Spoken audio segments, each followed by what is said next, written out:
Assalamualaikum warahmatullahi wabarakatuh. Perkenalkan, nama saya Kalvemra dengan NIM 20136102, jurusan Geografi NK, Fakultas Ilmu Sosial. Dengan dosen Dr. Ari Yulfa, ST MSc.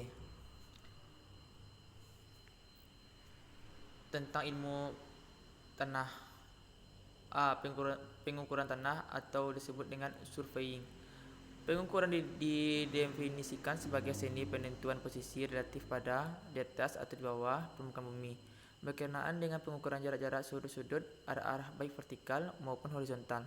Seorang yang melakukan pekerjaan pengukuran ini dinamakan surveyor. Dalam keseharian kerjanya, seorang surveyor bekerja pada luasan permukaan bumi terbatas. Meskipun demikian, ia adalah pengambil keputusan apakah bumi ini dianggap datar atau melengkung dengan mempertimbangkan sifat, volume pekerjaan, dan ketelitian dikehendaki.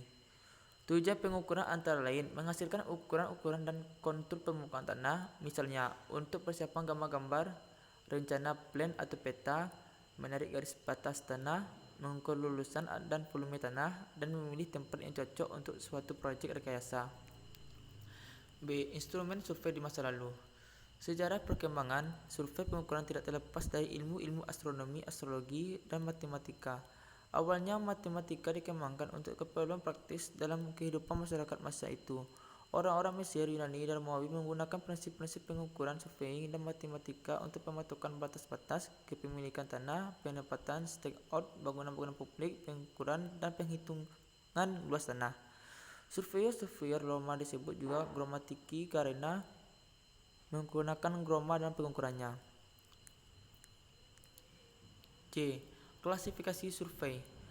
Pengklasifikasian survei tidak bersifat mutlak. Mungkin ada perbedaan-perbedaan objek dan prosedur yang saling tumpah tindih. Secara garis besar, survei dibedakan berdasarkan 1. Akurasi yang diinginkan. 2. Metode penentuan posisi. 3. Instrumen yang digunakan. 4. Tujuan survei. 5. Tempat pengukuran. 1. Survei atas dasar akurasi. Yang pertama, survei planimetris. Survei yang berasumsi bahwa permukaan bumi mendatar atau tidak melengkung. Kenyataannya permukaan bumi melengkung. Survei ini berasumsi. 2. Survei geodetis. Survei ini memperhitungkan bentuk bumi yang melengkung dan melakukan pengukuran jarak-jarak dan sudut-sudut ketelitian tinggi. Survei ini diterapkan untuk lokasi yang luas. Perhitungan-perhitungan pada survei ini didasarkan pada ilmu geodesi. 2.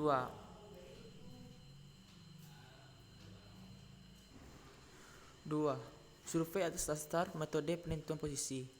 Atas dasar metode penentuan posisi, titik di permukaan bumi dibedakan antara terrestris dan ekstraterrestris. Metode terrestris dilakukan berdasarkan pengukuran dan pengamatan yang semuanya dilakukan di permukaan bumi. Metode ekstraterrestris dilakukan berdasarkan pengukuran dan pengamatan dilakukan ke objek atau benda angkasa, baik yang alamiah, bulan, bintang, kuasar, maupun yang buatan. 3.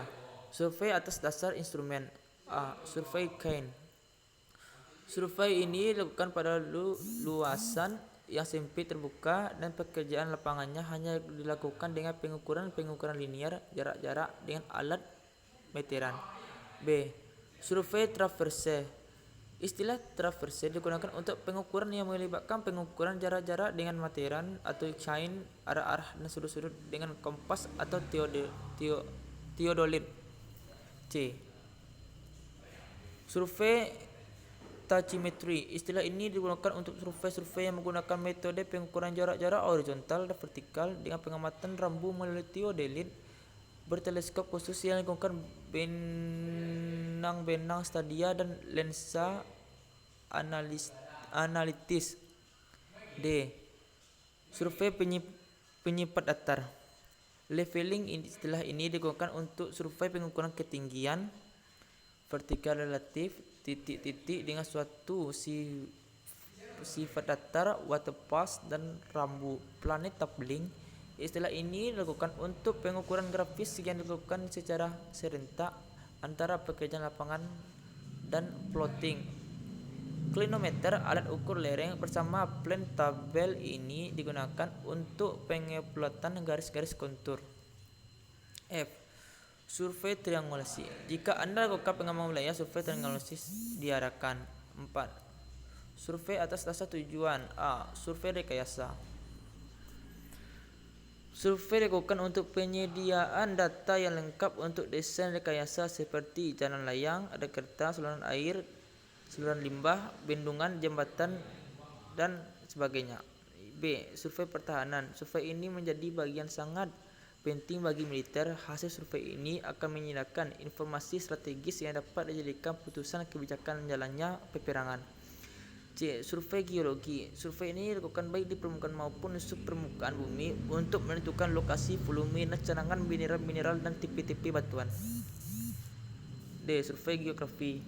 Survei ini dilakukan untuk penyediaan data dalam rangka pembuatan peta-peta geografi. E. Survei tambang. Survei ini diperlukan juga pada permukaan maupun bawah permukaan. F. Survei arkeologi. Survei ini dilakukan untuk pengungkapan relik-relik barang peninggalan antik peradaban, kerajaan, kota, kampung, benteng, candi, dan sebagainya yang terkubur akibat gempa bumi, longsor, atau bencana lainnya.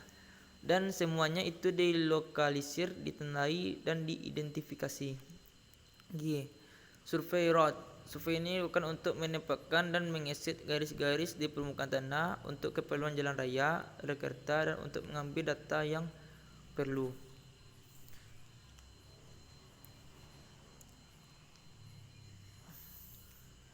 Lima. Survei atas dasar tempat.